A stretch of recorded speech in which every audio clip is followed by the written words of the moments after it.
बिस्मिल्लाहिर्रहमानिर्रहीम। लेट्स हम आज welcome to the session of basic understanding of body language. इसमें देखिए बात ये कि जैसे कम्युनिकेशन होता है, सारे दुनिया में कम्युनिकेशन होता है, जो हम लैंग्वेज यूज़ करते हैं, बात करते हैं लैंग्वेज में।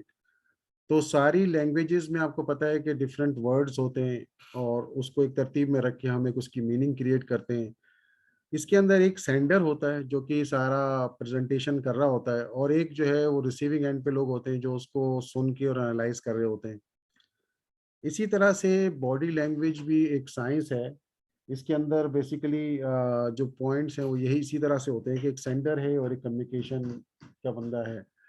तो अभी जो सूरत हाल है वो ये है कि हम आज बेसिक कुछ थोड़ा सा, क्योंकि पिछले लेक्चर में बहुत सारे लोग मिस आउट हो गए थे, तो उन्होंने रिक्वेस्ट की थी कि जो है वो रिकैप कर दें। तो मैं कुछ पॉइंट्स जो है बेसिकली उसको कोशिश करूंगा कि रिकैप करूं साथ साथ। पिछले सेशन में हमने आपको एक बेसिक बातें बॉडी लैंग्वेज से रिलेटेड बताई थी। उसमें ये था कि जो असल में जो बॉडी लैंग्वेज है basically it's a part of behavioural science. इसको बिहेवियरल साइंस कहते हैं, और जो साइंटिस्ट और लोग उसको स्टडी करते हैं उसको बिहेवियरल साइंटिस्ट कहते हैं। तो ये जो टाइप ऑफ कम्युनिकेशन है ये नॉन वर्बल कम्युनिकेशन कहलाती है। नॉन वर्बल मतलब जिसमें कि लफ्ज यूज ना हो, बल्कि आपके स्टाइल से, बॉडी के जेस्चर से, और जो है मीनिंग्स कम्युनिकेट हो। इसमें पिछली दफ़ा सॉरी एक वो भी आया था, एक क्वेश्चन भी आया था, वो जरा मैंने बहुत लेट देखा इसलिए मैं रिप्लाई नहीं कर सका। तो लोगों ने पूछा था जेस्चर्स क्या होते हैं। जेस्चर्स क्या है कि किसी भी बॉडी का कोई पार्ट का जो स्टाइल है उसके उसको हम जेस्चर कहते हैं। यानी किसी भी जैसे बॉडी है वो जिस तरह उसकी मूवमेंट होती है, जो हाथ है, सर है, लिप्स हैं, इन सब चीज़ों का जो मूवमेंट है इसको हम लोग जेस्चर्स कहते हैं। लेग्स हैं। तो इसलिए आसान जबान में समझने के लिए जेस्चर्स की रीडिंग से हम बहुत सारी मीनिंग्स निकाल सकते हैं, जिसको कि हम बॉडी लैंग्वेज कहते हैं। अब जो साइंटिस्ट है, मैं बता रहा था आपको कि जो नॉन वर्बल कम्युनिकेशन है, तो साइंटिस्ट अपनी स्टडी के बाद ये बताते हैं कि तकरीबन 60 to 80% ऑफ द कम्युनिकेशन जो है वो बेसिकली होती है नॉन वर्बल कम्युनिकेशन के थ्रू, जो कि हमारी बॉडी के जेस्चर्स और इसके मीनिंग निकाल के होती है। तो ये साइंस कोई बहुत डेवलपिंग साइंस, नई डेवलपिंग साइंस है, इतनी पुरानी नहीं है। 60s के ऑनवर्ड्स के ऊपर कुछ किताबें लिखी गई, रिसर्च हुआ, तो डिफरेंट चीज़ें सामने आई। लेकिन अनलकीली हमारे सोसाइटी में इसको बहुत कम स्टडी किया गया, उस पर बहुत कम काम किया गया। तो इसलिए मेरे जहन में ये आया, क्योंकि मैंने ये बहुत सारी स्टडी 90s में जब मैं ऑस्ट्रेलिया था तो मैंने वहाँ ये बहुत सारी ये वाले कोर्सेज किए, understanding body language in social environment, understanding body language in business environment. और फिर उसको मैं प्रैक्टिस भी करता रहा, पाकिस्तान आके कुछ लेक्चर्स वगैरह भी दिए, यहाँ पे भी ऑफ एंड ऑन ये सिलसिला चलता रहा। लेकिन फिजिकल लेक्चर्स में आपको पता है कि फिर एक जगह चाहिए, फिर लोगों को बुलाना है वहाँ पर, फिर बात करनी है उनसे। तो ये सब चीज़ें जो है ना, एक हैसल भी है, फिर कॉस्ट रिलेटेड भी हो जाती है। तो उससे जब से ये जूम आया इसने बहुत सारी प्रॉब्लम सॉल्व कर दी। तो मैंने फिर इस सिलसिले को दोबारा शुरू कर दिया कि जो कुछ हमारे पास है उसको ट्रांसफ़र कर दें, लोगों को सिखा दें। इससे बहुत सारा, तो बुनियादी तौर पे हमारे माशरे में इस चीज़ का, हमारे जेस्चर्स का, बॉडी लैंग्वेज का बड़ा गलत इस्तेमाल होता है, या लोग इसको समझते नहीं या इसको मिसयूज़ करते हैं। और ये बहुत सारे इंटरव्यूज़ में, सोशल डिस्कशंस में मेरे सामने आती है। तो मैं चाहता हूँ कि इस चीज़ को लोग सीखें और समझें, एनालाइज करें। तो जिस तरह से मैंने आपको बताया कि बुनियादी तौर पे ये भी एक कंप्लीट लैंग्वेज होती है। इसमें एक, इसको शुरू करने से पहले इस बात को मैं बताता हूँ आपको कि बॉडी लैंग्वेज कोई ऐसी साइंस नहीं होती जो हम लोग पहले से नहीं जानते। बुनियादी तौर पे हम राइट फ्रॉम द बिगिनिंग, अपनी पैदाइश से ऑनवर्ड, बहुत सारी चीज़ें जो है वो हम इशारों के ज़रिए इस तरह से यूज़ कर रहे होते हैं। और हमारे अनकॉन्शियस माइंड के अंदर बहुत सारे सिग्नल्स हैं, बहुत सारी चीज़ें ऐसी होती हैं जो ऑलरेडी स्टोर होती है।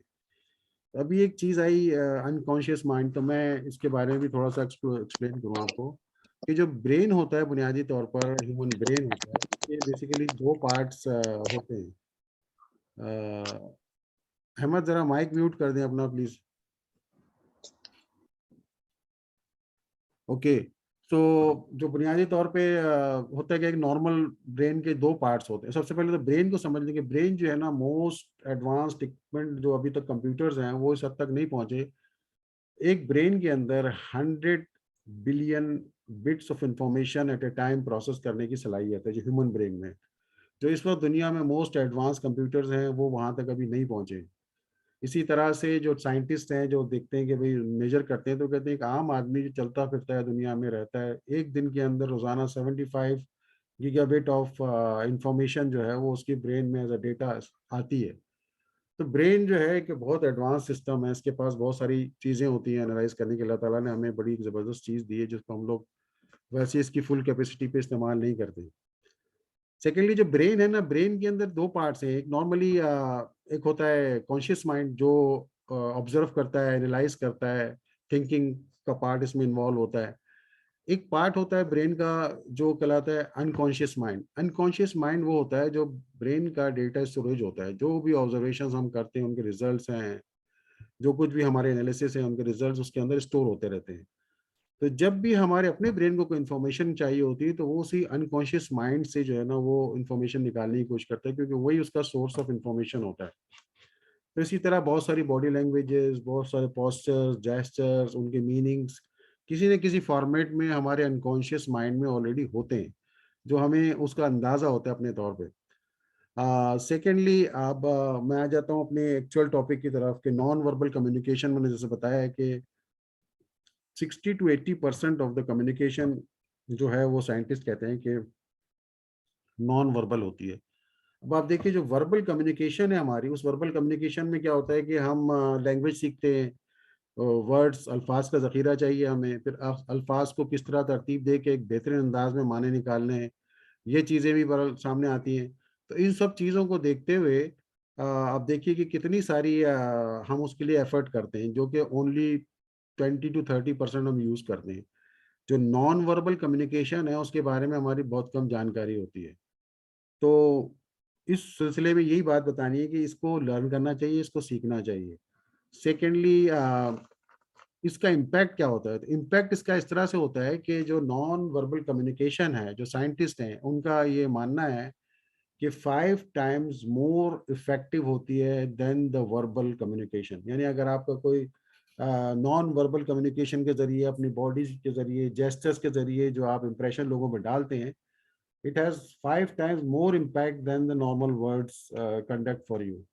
एक तो ये सूरत हाल। अब दूसरी बात ये कि बॉडी लैंग्वेज कौन इस्तेमाल करता है, ये एक बड़ा अहम सवाल है कि बॉडी लैंग्वेज कौन इस्तेमाल करता है। तो बॉडी लैंग्वेज मेरे ख्याल से हर बंदा इस्तेमाल करता है। राइट फ्रॉम आवर बिगिनिंग जो हमारी वालदा हमें पहचानती थी कि भाई ये जो बच्चा है इसको किस चीज़ की ज़रूरत है, तो हम अपनी बॉडी लैंग्वेज के ज़रिए वालदा को बता देंगे। There was no other meaning of communication. वो क्योंकि अच्छी ऑब्जर्वेंट थी, वो उनको पता चल जाता था कि मेरा ये छोटा बच्चा जो है उसको क्या चीज़ चाहिए। सिंस देन हम उसको यूज़ कर रहे हैं और कम्युनिकेशन होती रहती है बॉडी लैंग्वेज किसी तरह से। तो ये तो बेसिक हो गई। इसके अलावा आप आ जाइए कि दुनिया की हर फील्ड के अंदर आपको गुस्सा दिखाना हो तो एक certain type of body gestures आपके होते हैं। आपको नाराज होना है तो एक certain type of body gestures आप यूज करते हैं। इसी तरह से एक्टर्स तो बहरहाल वो यूज करते ही हैं बॉडी बॉडी लैंग्वेज को। इसके अलावा टीचर्स टीचर्स की भी एक बॉडी लैंग्वेज होती है। जब टीचर्स टीच कर रहे होते हैं तो उनकी भी एक बॉडी लैंग्वेज होती है। इसी तरह से जो स्टूडेंट्स हैं उनकी भी एक बॉडी लैंग्वेज होती है, वो भी एक डिस्प्ले कर रहे होते हैं। तो बहुत सारे टीचर्स जो एक्सपर्ट होते हैं उनको पता चल जाता है क्लास में जब वो लेक्चर डिलीवर कर रहे होते हैं तो कौन आदमी, कौन बच्चा कितना समझ रहा है, कौन नहीं समझ रहा है, ये सारी भी उनकी बॉडी लैंग्वेज को रीड करके बता देते हैं। इसी तरह सेल्स के लोग जब सेल्स करने जा रहे होते हैं तो उनको अंदाजा होता है, वो रीड करते हैं कि जो सामने वाला कस्टमर है जिसको वो अपनी प्रोडक्ट बेचने के लिए कन्विंस कर रहे हैं, तो वो बंदा इनकी बात से मुत्तफिक हो रहा है या इससे डिसएग्री कर रहा है।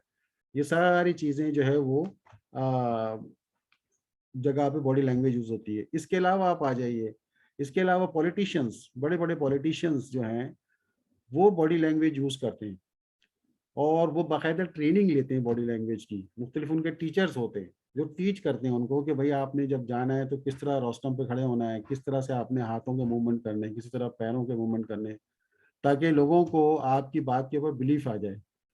राइट। तो ये बेसिकली वो पॉइंट्स हैं जहाँ जहाँ बॉडी लैंग्वेज यूज होती है। अब जैसे मैंने आपको बताया कि बॉडी लैंग्वेज बेसिकली एक लैंग्वेज है। जैसे लैंग्वेज में होता है कि हर वर्ड जो है, कोई भी वर्ड होता है उसका एक मीनिंग है, लेकिन एक वर्ड किसी को बताने से पूरा एक आपका जो मीनिंग है या आपका जो वो कन्वे नहीं होता पॉइंट, जब तक उस वर्ड को आप एक सेंटेंस की फॉर्म में ना लाएं और सेंटेंस की फिर एक मीनिंग एस्टेब्लिश करें। तो बॉडी लैंग्वेज जैसे कि आप, जैसे मैं वर्ड है सिंपली कोई भी वर्ड आपको बता दी जाए तो आपको पूरा नहीं होता ये। तो जब भी बॉडी लैंग्वेज को देखते हैं और एनालाइज करते हैं तो उसकी कंप्लीट फॉर्मेट में एनालाइज करना पड़ता है। तो आज हम ज्यादा जो आज का जो टॉपिक है हमारा बुनियादी तौर पे वो इस टॉपिक के ऊपर कि हम बॉडी लैंग्वेज को कैसे एनालाइज करते हैं, कैसे सीखेंगे और उसके बारे में क्या क्या स्टेप्स हैं जो हमको फॉलो करने चाहिए। तो जैसे वर्ड्स है मैंने कहा, और दूसरा ये भी बात इस पॉइंट पे बताता चलूं कि बहुत सारे वर्ड्स होते हैं उनके मल्टीपल मीनिंग्स होते हैं। मसलन मैं आपको एक वर्ड बताता हूँ, ड्रेसिंग। अब मैं आपको ड्रेसिंग अगर बताऊं तो इस ड्रेसिंग का मतलब ये होता है भी अच्छे कपड़े पहनना है, कपड़े पहनना है, जो भी है ड्रेसिंग करना। दूसरी तरफ से ड्रेसिंग का एक और मीनिंग है जो आजकल हम सलाद के ऊपर या किसी चीज के ऊपर ड्रेसिंग डाल देते हैं, ये भी एक ड्रेसिंग का मीनिंग है। थर्डली ड्रेसिंग का मतलब वो है जब चोट लग जाए तो पट्टी लगाते हैं, तो वो भी ड्रेसिंग है। तो इस तरह से क्या है कि बुनियादी तौर पे मल्टीपल मीनिंग्स होते हैं हर। इसी तरह से बॉडी लैंग्वेज भी मुख्तलिफ जेस्चर्स के मीनिंग तो हैं, लेकिन वो मल्टीपल मीनिंग्स भी हो सकते हैं, उसको एनालाइज करना चाहिए, राइट। कुछ मैं इससे पहले कि हम फर्दर हेड जाएं, मैं स्क्रीन शेयर करता हूं कि कुछ आपको जो लास्ट टाइम मैंने कुछ आपके लिए फोटोग्राफ्स निकाले थे वो मैं कोशिश करूंगा कि आपको दिखाता हूं मैं। और उसमें से देखता हूं कि कहाँ तक हम जा सकते हैं।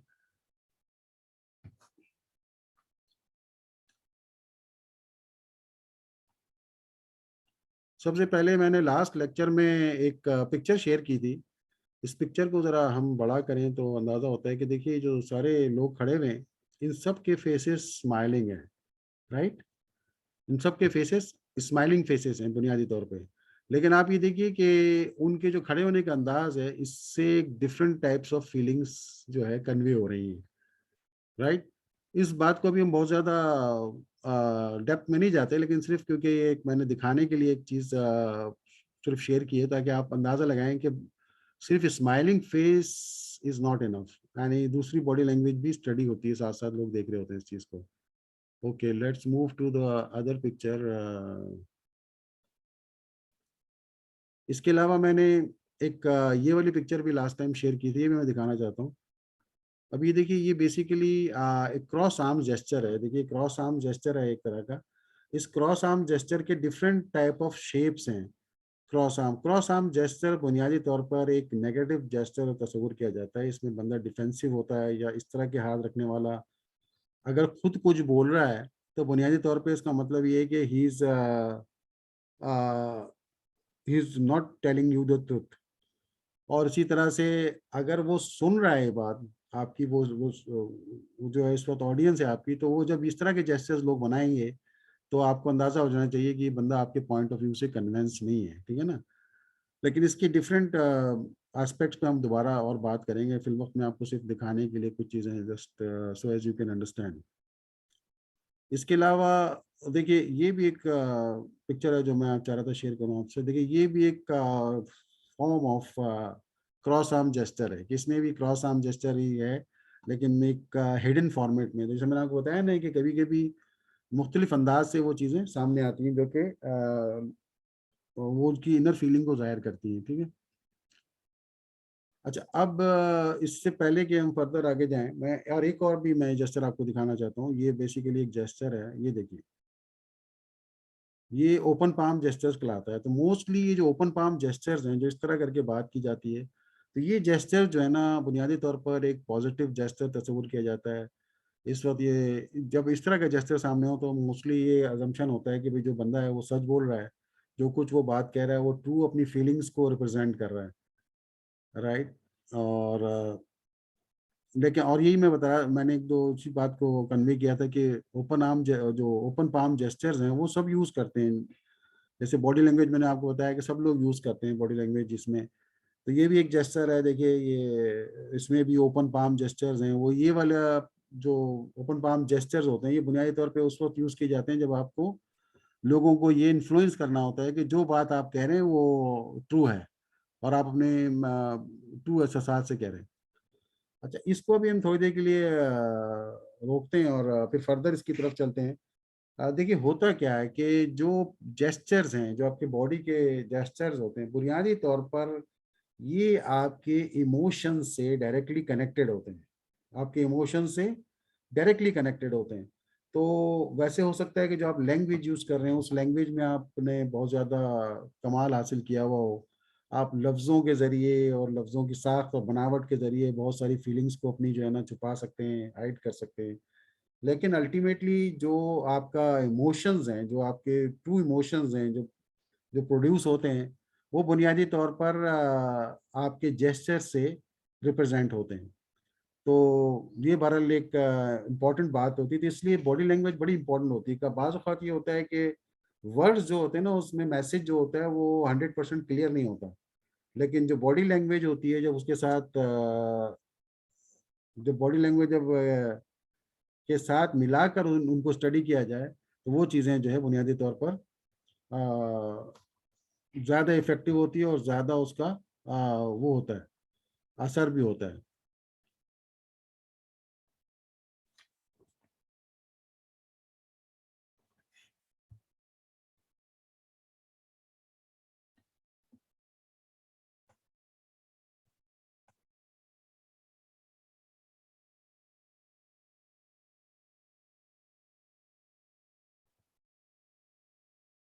ओके, नाउ अब हम थोड़ी सी बात करते हैं कि फर्दर इसकी थोड़ी थ्योरी के बारे में और करते हैं। देखिए होता है कि बॉडी लैंग्वेज को अंडरस्टैंड करने के लिए सबसे पहले जो मेन चीज़ें हैं वो ये है कि जैसे मैंने आपको पहले ही बताया कि कंप्लीट मैसेज को देखना पड़ता है। एक सिंगुलर मैसेज को देखकर हम अंदाज़ा नहीं लगा सकते, इसमें 3-4 काफ़ी सारी चीज़ों को एक साथ हमें जो है ना वो देख रख के और फिर उसका एक मीनिंग अक्स करना पड़ता है। तो सबसे पहले तो इसके ये है कि इसको कंप्लीट सेंस में देखना चाहिए। सिर्फ किसी एक जेस्चर को देखकर हम फाइनल नहीं लगा सकते कि कितने क्या इसका मीनिंग है। तो फर्स्ट पॉइंट जो रूल्स हैं जो कि अंडरस्टैंडिंग बॉडी लैंग्वेज के, वो ये कि डिफरेंट जेस्चर्स को पहले हम स्टडी कर लें कि भाई उनके क्या क्या मीनिंग हो सकते हैं, और उसके बाद फिर उनको एक सेंटेंस की फॉर्म में रख के उसमें से एक मीनिंग निकालने की कोशिश करें।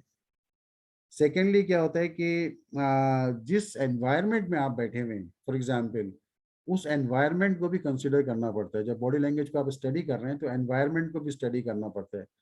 जैसे मैंने आपको बताया कि अभी क्रॉस आर्म जेस्चर जो होते हैं बुनियादी तौर पे ये नेगेटिव जेस्चर्स को रिप्रेजेंट करते हैं। लेकिन लेट्स इमेजिन कि एक बंदा है बस स्टॉप पे खड़ा हुआ है और शदीद सर्दी पड़ी है, अगर वो हाथ बांधा हुआ है, क्रॉस आर्म्स उसके हुए हुए हैं, तो बुनियादी तौर पे ये एनवायरनमेंट के हिसाब से वो अ, वो सर्दी उसको लग रही है, it's not considered as a negative gesture, तो उसके एनवायरनमेंट को भी देखना पड़ेगा। इसी तरह से इसके अलावा हम भी बहुत सारी चीज़ें देखते हैं कि आप नोट करेंगे जो लोग नॉर्मल बाज़ारों में शॉपिंग करते हैं, जो छोटे बाज़ारों में, उनके चलने का, उनके बात करने का, उनके हैंड मूवमेंट जेस्चर बिल्कुल अलग होते हैं। वही लोग जब किसी बड़े मॉल में शॉपिंग के लिए जाते हैं तो वहाँ उनका पूरा एक जेस्चर्स अलग होता है, यानी बिल्कुल अलग तरह से उनके मूवमेंट होता है, जेस्चर होता है लोगों का। ये क्यों चेंज आता है? ये इसीलिए कि वो एनवायरमेंटल डिफरेंस की वजह से चेंज आता है। इसके अलावा आप देखिए कि जो मॉडल्स होते हैं जो कैट वॉक करते हैं, तो उस जब वो कैट वॉक कर रहे होते हैं, जो उनके चलने का स्टाइल होता है, जो उनकी बॉडी लैंग्वेज होती है, वो बिल्कुल डिफरेंट होती है। जब वही लोग आम हालत में कहीं वॉक कर रहे होते हैं तो बड़े सिंपल तरीके से वॉक कर रहे होते हैं।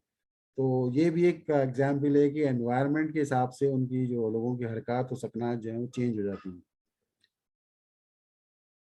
थर्ड चीज़ ये है कि जो रूल है, जो बॉडी लैंग्वेज को एनालाइज करने का रूल है, उसके अंदर जो चीज़ शुमार की जाती है वो ये है कि आपको हर चीज़ रेफरेंस टू कॉन्टेक्स्ट में देखना है कि भाई जैसे कोई भी जुमला है, अकेला जुमला आपको दे दें, हो सकता है उसके मीनिंग क्रिएट हो रहे हों, लेकिन उस जुमले के साथ साथ आपको देखना पड़ता है किस कॉन्टेक्स्ट में बात की जा रही है।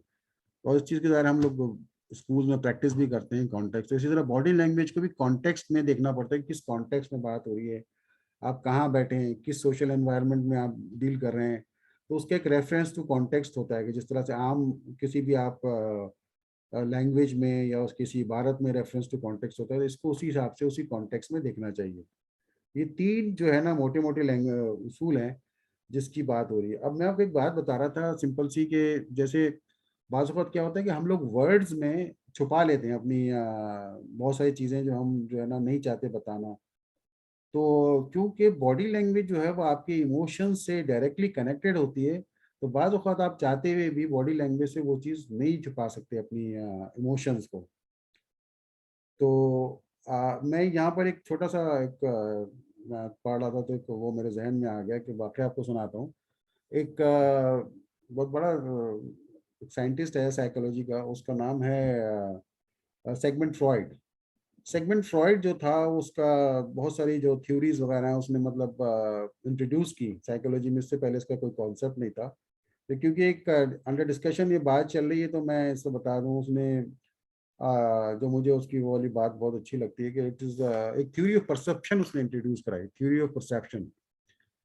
थ्योरी ऑफ परसेप्शन क्या होती है कि वैसे तो इसमें बहुत सारी चीज़ें आती हैं लेकिन सिंपल वे में, क्योंकि आप लोगों को समझाने के लिए बताता हूँ कि थ्योरी ऑफ परसेप्शन ये है कि आप किसी चीज़ को देखते हैं तो आप उसके बारे में क्या परसीव करते हैं, आपके जहन में उसके बारे में क्या आइडिया आता है। लेट सपोज मैं आपको एक half filled glass of water देता हूँ कि ये half filled of glass of water है, तो कुछ लोग जब उसको देखेंगे तो इस तरह फील करेंगे कि चलो यार अल्हम्दुलिल्लाह ये ग्लास जो है वो हाफ फिल्ड है, तो उसको एक थैंकफुल पॉइंट ऑफ व्यू से देखेंगे। कुछ लोग जब उसको देखेंगे तो वो कहेंगे यार ये हाफ एम्प्टी ग्लास है, तो उसका उनका परसेप्शन ये होगा कि दिस इज हाफ एम्प्टी। तो उनका ये होगा कि I only get an half empty glass. ये मेरे ख्याल से सिंपल तरीके से मैंने कोशिश की है थ्योरी ऑफ परसेप्शन को समझाने की। तो इसमें कभी अगर आप लोगों ने इंटरेस्ट शो किया तो फर्दर मैं और डिटेल पे बात करूंगा। फिर वक्त मैं पॉइंट इसकी यहाँ समझाने के लिए सेगमेंट फ्रॉइड का जिक्र किया था। तो सेगमेंट फ्रॉइड ने एक वो साइकेट्रिस्ट थे, उनके पास लोग आते थे और लोग जो है उनसे जाहिर है कि जिस तरह आपको पता है साइकेट्रिस्ट के पास लोग जाते हैं डिफरेंट प्रॉब्लम्स लेके, जैसे एनजाइटी है, डिप्रेशन है वगैरह वगैरह, तो उसके लिए फिर वो सेशंस करते हैं। तो मोस्टली सेशंस में यही होता है कि वो बात करके उसकी एक्चुअल प्रॉब्लम तक जाते हैं और उस एक्चुअल प्रॉब्लम के जरिए फिर उनको गाइड करने की कोशिश करते हैं। मेडिसिन वगैरह वहाँ जाके यूज़ होती हैं जहाँ पास केस बहुत ज़्यादा ख़राब हो। तो एक खातून आई और तो यूरोप वगैरह में आपको शायद अंदाज़ा इस बात का होगा कि एक सर्टन फिंगर में कोई जो रिंग पहनी जाती है तो लोगों को पता चल जाता है कि यार ये खातून जो है ये एंगेज्ड है या मैरिड है। तो वहाँ पे ये बात कॉमन है। हमारे माशरे में शायद पता नहीं इस बारे में कुछ ऐसा है कि नहीं, लेकिन एनी वहाँ वो बड़ी कॉमन है। तो वो एनजाइटी और डिप्रेशन की वजह से आई थी इनके पास, सेगमेंट फ्रॉइड के पास। तो उन्होंने दौरान गुफ्तगू काफ़ी सारी चीज़ें, उनकी लाइफ, उनकी जॉब और मुख्तलिफ चीज़ों के बारे में बात की। तो जब उन्होंने बात की कि यार आपकी मैरिड लाइफ कैसी है, तो उन्होंने कहा कि I am perfectly fine, I am very happy. बहुत उन्होंने स्माइलिंग फेस के साथ उनको जवाब दिया। लेकिन सेगमेंट फ्रॉइड ने ये नोट किया कि जिस दौरान वो बात कर रही थी उस दौरान बार बार अपने जो ये रिंग है, जो एंगेजमेंट रिंग या मैरिटल रिंग उनका होता है, उसको वो अपनी उंगली से स्लाइड आउट स्लाइड इन कर रही थी। वो स्लिपिंग इन स्लिपिंग आउट कर रही थी बात करते हुए। सेशंस चलते रहे। नेक्स्ट जब सेशंस काफ़ी आगे गए, जब हो जाता है कि डॉक्टर का पेशेंट का रेपो डेवलप हो जाता है, फिर ग्रेजुअली उनको पता चला कि भाई उनका एक्चुअल प्रॉब्लम जो था जिसकी वजह से एंजाइटी डिप्रेशन था, वो उनका मैरिटल इशू था, कि उनकी marriage life was not good. तो डॉक्टर ने लिखा कि भाई मुझे कोई कोई उसमें हैरत नहीं हुई, क्योंकि उन्होंने वर्बली तो बहुत दफ़ा मुझे डिनाई किया कि मैं fine, everything is good with me, लेकिन जो जिस तरह वो रिंग को स्लाइड इन स्लाइड आउट कर रही थी, उनकी वो बॉडी लैंग्वेज के जेस्चर से मुझे मालूम पड़ गया कि ये जो है वो there is some problem in her life about this. Okay, so अब let's move to our other topics. अब इसमें देखिए मैं एक चीज़ आपको बता दूं, उसके अलावा तो ये सारी जो है ना बेसिक्स मैं इसलिए बता रहा हूँ ताकि जब हम कल इसको ज़रा डिटेल में पढ़ें और कॉमनली इसको समझें, तो कुछ चीज़ें ऐसी पॉइंट्स आपके पास होने चाहिए जो आपको जिसके बेसिस के ऊपर करें। अच्छा, अब the effectiveness of this body language is about क्या होता है कि आप कहाँ इसके इसके यूटिलिटी कहाँ आती है बेसिकली। देखिए बॉडी लैंग्वेज की यूटिलिटी यूटिलिटी जब आती है कि मसलन आप फॉर एग्जांपल आप फैमिली में सोशल गैदरिंग में बैठे, और ऑब्वियसली ऐसे पॉइंट्स आते हैं, हम सब जानते हैं कि जहाँ हमें अपनी बात को अक्रॉस भेजना होता है ना, हम चाहते हैं कि हमारे जो फैमिली है, फ्रेंड्स हैं, वो हमारी इस बात को जो हमारा पॉइंट है उसको एक्सेप्ट करें। और ऑब्वियसली ये ऐसा होता है। तो इसमें अगर आप ऐसी कोई बॉडी लैंग्वेज यूज करें जो कि आपके इमोशंस को साथ साथ जो है ना रिप्रेजेंट करे, तो आपके लिए बहुत आसानी हो जाती है अपना पॉइंट क्रॉस करने के लिए। इसके अलावा अगर आप स्पीकर हैं, और मैं आगे चल के इस बारे में और थोड़ा बताऊंगा, मसलन आपको प्रेजेंटेशन दे रहे हैं, आप टीचर हैं, पढ़ा रहे हैं बच्चों को, या कोई सेमिनार में प्रेजेंटेशन दे रहे हैं, वहाँ आप अगर एक प्रॉपर बॉडी लैंग्वेज यूज करें कि आपके जो स्टूडेंट्स हैं वो आपकी बात पे ज़्यादा एग्री करें, ठीक है ना। तो इन सब चीज़ों का मैं आपको भी थोड़ा सा अभी आगे चल के बताऊंगा कि वो क्या बॉडी लैंग्वेज आप यूज़ करें, और उसके बारे में ऐसा नहीं कि ये सब थ्योरी है, इसकी बाकायदा एक्सपेरिमेंट्स करके रिजल्ट भी कंपाइल किए गए हैं। तो इसमें मैं एक और ही बताता हूँ, स्टूडेंट्स पॉइंट ऑफ व्यू से ये भी होता है कि ये भी एक्सपेरिमेंट्स किए गए हैं कि जो क्लासरूम में जब टीचर्स पढ़ा रहे हों तो बच्चों को, मैंने आपको बताया था ना ओपन पाम जेस्चर, जब आप ओपन पाम जेस्चर रखते हैं तो एक पॉजिटिव इमेज या पॉजिटिव एनर्जी जो है आपकी वो क्रिएट होती है। इसी तरह से जो स्टूडेंट्स हैं, अगर उनको बताया गया है कि भाई आप ओपन पाम जेस्चर रह के बैठे जब तक टीचर आपको पढ़ा रहा है, और एक दूसरे एक्सपेरिमेंट में ये किया गया कि बच्चों से कहा गया आप क्रॉस आर्म्स और क्रॉस लेग्स करके बैठें क्लास के अंदर जब तक टीचर आपको पढ़ा रहा है। तो फिर बाद में जो रिजल्ट्स एनालाइज हुए उससे पता चला कि 70% जो टीचर ने पढ़ाया वो जो ओपन पाम जेस्चर्स वाले बच्चे थे उन्होंने कंसीव किया। तो ये ओपन पाम से जो है ना इतना डिफरेंस पड़ता है। अभी छोटी सी चीज़ है, अगर ये हम अपने घरों में या स्कूल्स में अप्लाई करें तो इसका एक बहुत बड़ा जो है ना हमें फायदा हो सकता है।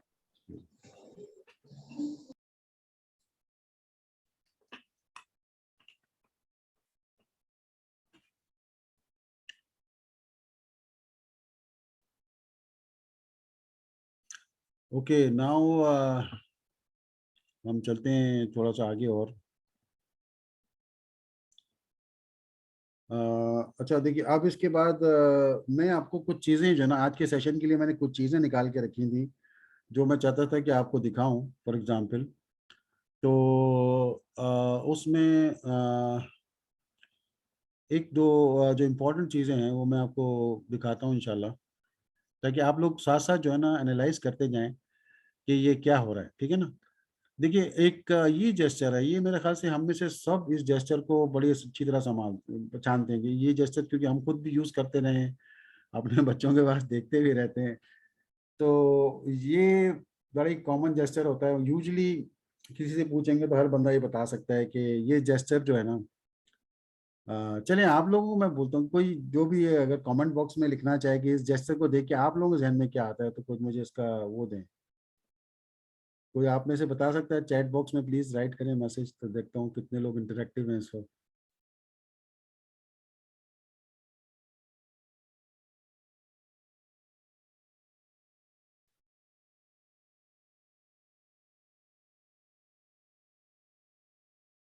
ओके, आप हैंड रेज किया आपने, तो आप बताइए, माइक अपना अनम्यूट करके प्लीज बताइए, शिरीन।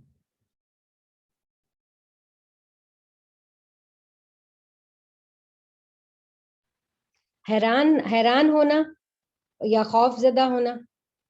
जी, इसमें जो है सेकंड वाला ऑप्शन जो है ना वो ज़्यादा जो ऑथेंटिकली किया जाता है। ये बेसिकली क्या है कि जब बच्चे कोई मिस्टेक करते हैं या कोई झूठ बात बोलते हैं, तो उसके बाद वो जो जिस तरह से वो एक तरह से स्केर्ड होते हैं, उनको पता जाता है कि हमारा झूठ है, पकड़ा जाएगा, तो वो अपने मुंह पे हाथ रख लेते हैं, बिकॉज दे अंडरस्टैंड कि हमने। और बाज़ औक़ात तो ये होता है कि इमीडिएटली आफ्टर टेलिंग अ लाई इस तरह से मुंह पे बच्चे हाथ रख लेते हैं। ये बड़ी एक कॉमन सी जेस्चर है, तो हम सभी लोग ये करते भी रहे हैं, यूज भी करते रहे। तो लेट्स सी कि ये जो बचपन से हमारा एक जेस्चर हो रहा होता है, मैं इसका एक और भी आपको देता हूँ। ओके, नाउ यू सी, तो बहुत बड़े बड़े लोग जो होते हैं ना वो भी इस जेस्चर को यूज कर रहे होते हैं। तो अभी आप देखिए कि ये जेस्चर जो है ये भी जैसे कहते हैं ना, ये मुंह पे हाथ रखने वाला जेस्चर है, लेकिन उसको एक उन्होंने थोड़ा मॉडिफाई कर लिया, बिकॉज जाहिर है अब इतना बड़ा आदमी है बिल क्लिंटन, और इसके पीछे मैंने बताया जब इतने बड़े मुल्क का सदर होता है, बहुत सारे ट्रेनर्स होते हैं, इनको बॉडी लैंग्वेज की ट्रेनिंग भी देते हैं, सब देते हैं, लेकिन अल्टीमेटली क्या होता है कि जो उसके इमोशंस है ना वो इमोशन सुपरसीड कर जाते हैं उनके जेस्चर्स के ऊपर, उनकी बॉडी लैंग्वेज के ऊपर, उसकी वो ट्रू फीलिंग्स बाहर आ जाती है। ये भी एक जो है ना वही उसी टाइप का जेस्चर है जो मैंने आपको बच्चों का आपको दिखाया था कि because either he's telling lie or whatever he's listening, he disagrees with that 100%। ये दोनों चीजें जो है ये यहाँ पर हो सकती हैं। एक और मैं आपको बड़ा एक और मैं इंटरेस्टिंग चीज दिखाता हूँ, ये देखिए। ये भी जो बेसिकली जेस्चर है ना, देखिए नेल्सन मंडेला का, ये भी जो है ना उसी जेस्चर का एक मॉडिफाइड फॉर्म है। तो ये आप लोगों को अंदाजा हो रहा है कि ये बॉडी लैंग्वेज जो है ना ये बड़ी इंपॉर्टेंट चीज़ है, और इससे जो है वो बहुत सारी चीज़ें जो है निकलती हैं, इससे एनालिसिस कर सकते हैं। इसीलिए लोग बड़े बड़े लोग एनालिसिस करते हैं, इनको अंदाज़ा होता है कि जो कुछ हमारे लीडर्स या बड़े लोग बोल रहे हैं वो किस हद तक सच बोल रहे हैं, किस हद तक वो दे रहे हैं। अच्छा, अब मैंने वैसे आपको पहले भी बता दिया है कि क्रॉस आर्म जेस्चर्स के मुख्तलिफ ये तरीके हैं, मुख्तलिफ फॉर्म्स हैं। इसमें देखिए ये भी क्रॉस आर्म जेस्चर्स है, लेकिन इसमें भी जब left over right, right over left, और ये जो ये इस तरह की फॉर्मेट है या इस तरह की जो फॉर्मेट है, इन तरह के जो जेस्चर्स होते हैं ये बेसिकली ये जेस्चर जो है ना ये सारे जेस्चर्स नेगेटिव जेस्चर समझे जाते हैं, ठीक है ना। तो अब इसमें बहुत सारे जेस्चर्स ऐसे होते हैं जो जब आप बात कर रहे हो तो उस वक्त आ जाते हैं सामने, कुछ जेस्चर्स जब सुन रहे हो तो सामने आ जाते हैं। ये स्पेशली जस्ट जो फिंगर्स क्रॉसिंग ईच अदर, इसके अंदर जो है ना बुनियादी तौर पे ये मोस्टली ये वाला जो पॉइंट होता है वो बुनियादी तौर पे ज़्यादातर लिसनिंग के टाइम पे होता है, जब आप किसी दूसरे की बात सुन रहे हैं और आप उससे बहुत ज़्यादा डिसएग्री कर रहे हैं और बहुत ज़्यादा डिफेंसिव हो गए, उससे डिसएग्री कर रहे हैं, तो जितनी शिद्दत से ये फिंगर्स एक दूसरे के साथ क्रंच होती हैं उतना समझिए ज़्यादा आपकी जो जो इमोशंस में इतनी ज़्यादा जो है ना शिद्दत है बेसिकली। और इसी तरह से जब ये क्रॉस आर्म्स हैं और जितने ज़्यादा वो टाइट होते जाते हैं, इसका मीन दैट इतना ज़्यादा आपके आप डिसएग्री कर रहे हैं उस बात से। तो अगर सामने कोई ऐसा ऑब्जर्वर है जो प्रेजेंटेशन दे रहा है, वो ये चीज़ें देखता है तो उसको ये अंदाज़ा होता है कि यार people are disagreeing with me, अगर तो सामने अगर लोग हों तो इससे ये अंदाज़ा लगाया जा सकता है।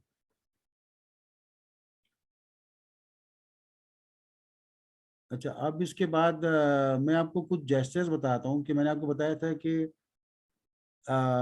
जिस तरह मैंने आपको बताया था कि ये जो ओपन पाम जेस्चर्स हैं, इसमें बुनियादी तौर पे दो तीन तरह के जेस्चर्स होते हैं। जैसे एक तो ये ओपन पाम जेस्चर है जिसके अंदर आपका हाथ यानी पाम ऊपर की तरफ होती है।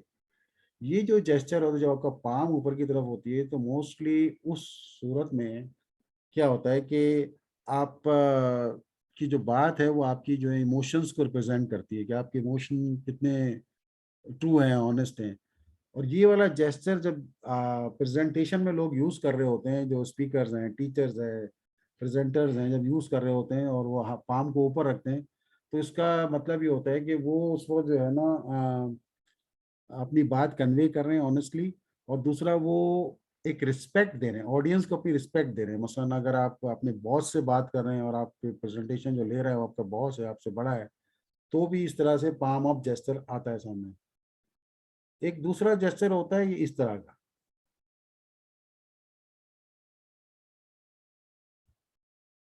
देखिए ये जो है ना ये जेस्चर पाम डाउन जेस्चर कहलाता है। इस पाम डाउन जेस्चर में क्या होता है बुनियादी तौर पे आपकी अथॉरिटी रिप्रेजेंट करती है। तो मोस्टली ये जेस्चर्स आप देखिए कि वो लोग यूज करते हैं जो लोग अथॉरिटेटिव होते हैं या अपने से नीचे वालों से बात कर रहे होते हैं, तो वो इस तरह का जेस्चर्स यूज करते हैं।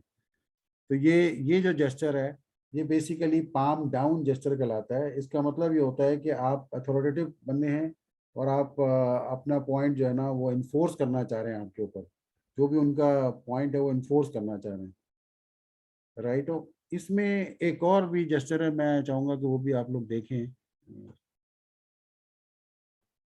Let me go to the side. Yes.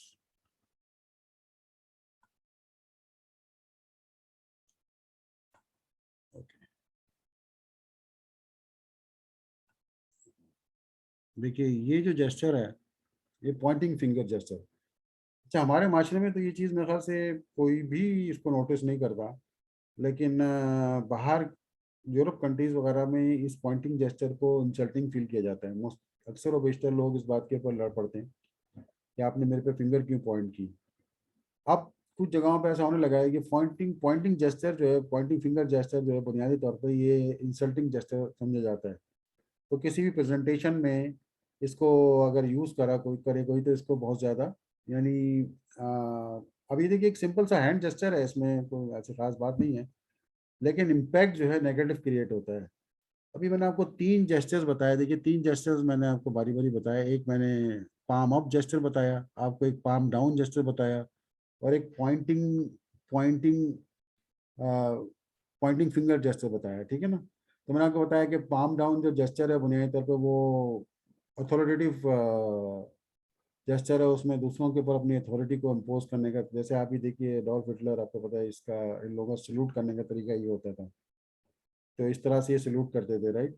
तो ये अपनी अथॉरिटी को ज़्यादा प्रैक्टिस करने के लिए यूज़ करते थे। अब इसकी मैं आपको एक स्टडी बताता हूँ जो की गई।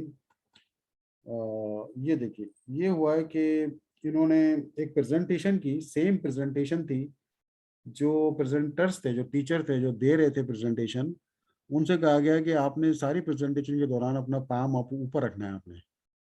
तो जब पाम ऊपर रखा तो जो लोग वहां बैठे थे उनसे पूछा यार आपका जो रिजल्ट्स को एनालाइज किया गया, तो मतलब 84% लोगों ने उनकी जो प्रेजेंटेशन थी उसको कंसीव किया।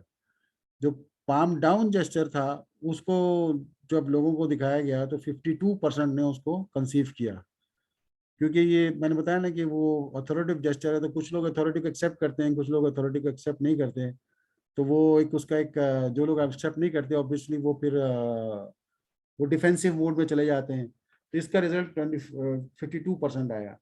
और इसके अलावा लास्ट में देखिए कि ये जो पॉइंटिंग फिंगर जेस्चर है, ये पॉइंटिंग फिंगर जेस्चर जो था वो जब ये इसको रखा गया तो ओनली 28% ऑफ द पीपल में इसको कंसीव किया। हालांकि प्रेजेंटेशन भी वही थी और प्रेजेंटर्स भी जो थे वही टॉपिक डिस्कस कर रहे थे, लेकिन ये 28% कंसीव क्यों किया। तो आप देखिए जब प्रेजेंटेशन दे रहे हैं या क्लासरूम में टीचर्स हैं तो इस तरह के जेस्चर्स कितना डिफरेंट इम्पैक्ट क्रिएट करते हैं स्टूडेंट्स के ऊपर। ये पूरी स्टडी है इसके ऊपर, तो ये सारा कुछ किया गया। तो ये भी एक बॉडी लैंग्वेज को पढ़ने की जो है ना, यहाँ पर हमें जरूरत जो है सिर्फ पता चलता है। ओके, अब अगर कोई क्वेश्चंस हैं तो प्लीज बताइए, हैंड रेज करें तो, या फिर बात करें माइक ऑन करके आप एक एक करके, तो आई विल, मैं आप लोगों को एनकरेज करूंगा। कुछ पूछना चाहते हैं आप लोग?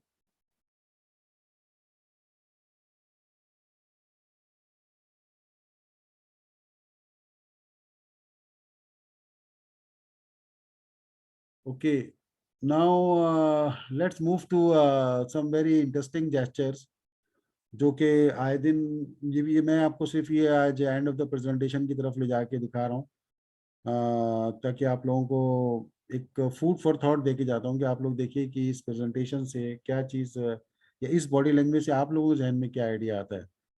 चलिए अगर आप लोग एनालाइज करें तो मैं एक ये वाला आपको एक देता हूँ। ये एक बॉडी लैंग्वेज है, ठीक है ना। अब जाहिर है मैंने बताया आपको कि ये हमारी तरह के आम लोग नहीं है, ये वो लोग हैं जो कि बहुत ज़्यादा एक्सपोज होते हैं मीडिया के आगे, इनके ट्रेनर्स होते हैं, सब कुछ होते हैं। तो एक तो बिल क्लिंटन है और उनके साथ जो बंदा है वो लगता है देखने से कि इंटरव्यूअर है, वो इंटरव्यू कर रहा है। तो अभी इस जेस्चर को देख के आप लोगों के जहन में क्या आता है, किस क्या इसके, आप लोग क्या बेसिकली इसका अक्स करते हैं? Anyone please. वो दूसरा मेंबर इरिटेट हो रहा है जो वो जिसका इंटरव्यू हुआ जा रहा क्या हो रहा है, सॉरी? है, वो इरिटेट हो रहा है जो अ, जिससे क्वेश्चन किया जा रहा है ना, वो जो पर्सन है उससे वो इरिटेट हो रहा है। हाँ, बिल क्लिंटन का जो, क्योंकि हाँ जी जी। क्योंकि वो जो क्वेश्चनर है वो ऐसे अनकंफर्टेबल क्वेश्चन आस्क कर रहा है जो उसको अनकंफर्टेबल बना रहे हैं राइट। और इरिटेट कर रहे हैं। Very good, very good. बहुत अच्छा एनालाइज किया अहमद आपने, वेरी नाइस। क्योंकि देखें हर लिहाज से आप देखें कि वो डिफेंसिव मोड पे चला गया, जो भी क्वेश्चन उनसे किया गया है वो उसके बाद वो डिफेंसिव मोड में चले गए। अभी आप देखिए कि हैंड्स क्रॉस मैंने ऑलरेडी आपको पढ़ा दिया है, लेग्स क्रॉस आपको पढ़ा दिया है, इतने डिफेंसिव मोड पे चला गया है वो, जो क्वेश्चन उसने किया है उससे रियली फील वेरी, जो भी है वो डिफेंसिव मोड में चला गया है। सेकेंडली मैं आपको कुछ चीज़ें और भी दिखाता हूँ इसमें, ये आगे आने वाले हम लोग लेसन में पढ़ेंगे। ये देखिए जो फोरहेड के ऊपर ये इस तरह की जो लहरें सी आती है ना, जो एक काइंड ऑफ वरी को इसको करती हैं, तो ये वाली चीज़ें भी बुनियादी तौर पर क्या है कि ये भी एक आप जब किसी चीज़ के बारे में बहुत ज़्यादा नेगेटिव फील करते हैं या डिफेंसिव मोड में जाते हैं या उस चीज़ को परेशान होते हैं इस चीज़ की उस क्वेश्चन से या वरीड होते हैं, तो ये चीज़ें आपके सामने आती हैं। तो ये वाला जेस्चर भी ये शो कर रहा है कि जो क्वेश्चन पूछा गया है दैट वरीज हिम। ऑल्सो एक और भी जेस्चर है, ये भी हम आगे जाके एनालाइज करेंगे। इसमें देखिए जो हेड पोजीशन है ना इसकी, जैसे इसकी हेड पोजीशन है तो इसकी चिन्ह अप है, यानी ही इज लुकिंग अप, जबकि ये जो पोजीशन है इसमें इसकी चिन डाउन है, मतलब he is slightly bend down. तो बेंड डाउन वही बात, वही पोजीशन है जहाँ के ऊपर हम जो है ना बुनियादी तौर पर जहाँ पे डिफेंसिव मोड पे कोई चला जाता है तो उसकी फिर ये इस तरह की बॉडी लैंग्वेज हो जाती है कि वो तो अब अगर उसके बाद अगर वो किसी भी तरह से कोई वर्ड्स अपने जमा करके और कोई बात बोले तो वो स्टेटमेंट जो वो भी देगा ऑब्वियसली अपने डिफेंस में उस क्वेश्चन के आंसर में वो बेसिकली सपोर्ट नहीं करेगी, बिकॉज उसकी बॉडी लैंग्वेज 100% उसके अगेंस्ट बोले, क्योंकि बॉडी लैंग्वेज जो है ना बुनियादी तौर पे मैंने आपको बताया कि वो इमोशंस से डायरेक्टली कनेक्टेड होती है। जो उसके इमोशंस उसके ब्रेन में चल रहे हैं वो रिप्रेजेंट होते हैं उनके जेस्चर से। तो ये बड़ी अच्छी बात आपने बताई, थैंक यू अहमद। और कोई एनीबॉडी एनी क्वेश्चन? हमारा आज का सेशन ऑलमोस्ट अब हमारा टाइम भी ऑलमोस्ट पूरा हो गया है, तो anyone wants to ask any question before we end this session? या कोई कमेंट देना चाहता है आपको कैसा लगा ये, इसको और आगे करना चाहिए एडवांस, आगे फर्दर इसका पढ़ना चाहिए, इस बारे में जो अपनी राय दें प्लीज। नोबडी?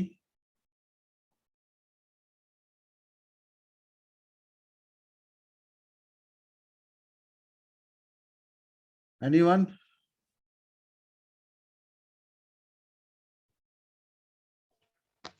अच्छा लगा, इसको कंटिन्यू रखना चाहिए। काफी बातें नॉलेज में आई हैं, तो I think you should continue और इन गुड नॉलेजेबल क्लास। अल्हम्दुलिल्लाह। इंशाल्लाह इंशाल्लाह इंशाल्लाह, अगर आप लोग उस पर एंथुसिज्म शो करेंगे तो डेफिनेटली इसको कंटिन्यू करूंगा मैं, और इसको आगे और भी करेंगे और भी टॉपिक्स पे, क्योंकि ग्रुप मैंने क्रिएट इसलिए किया है, मैंने जो कुछ हमें आता है मैं चाहता हूँ उसको डिलीवर करूँ और इम्पार्ट किया जाए थ्रू दिस ग्रुप ना।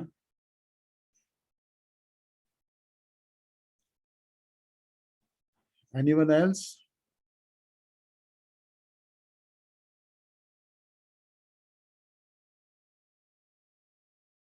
आज बहुत सारे साइलेंट हमारे अटेंडीज थे, जिसमें मोहम्मद कैफ भी थे, कुछ लोग आए फिर वो चले गए। तो anyway all the best to you, thank you very much for your presence. इंशाल्लाह नेक्स्ट वीक ट्यूसडे को दोबारा फिर हम इसी को कंटिन्यू करेंगे। अगर आप सब लोग अपना एंथुसिज्म शो करेंगे इंशाल्लाह तो इस टॉपिक को थोड़ा और आगे लेके जाएंगे। तो कोशिश कीजिएगा इन बेसिक पॉइंट्स को जो मैंने आज बताए उनको थोड़ा सा रिकैप करने की कोशिश कीजिए। All the best to you, अस्सलाम वालेकुम। वालेकुम सलाम।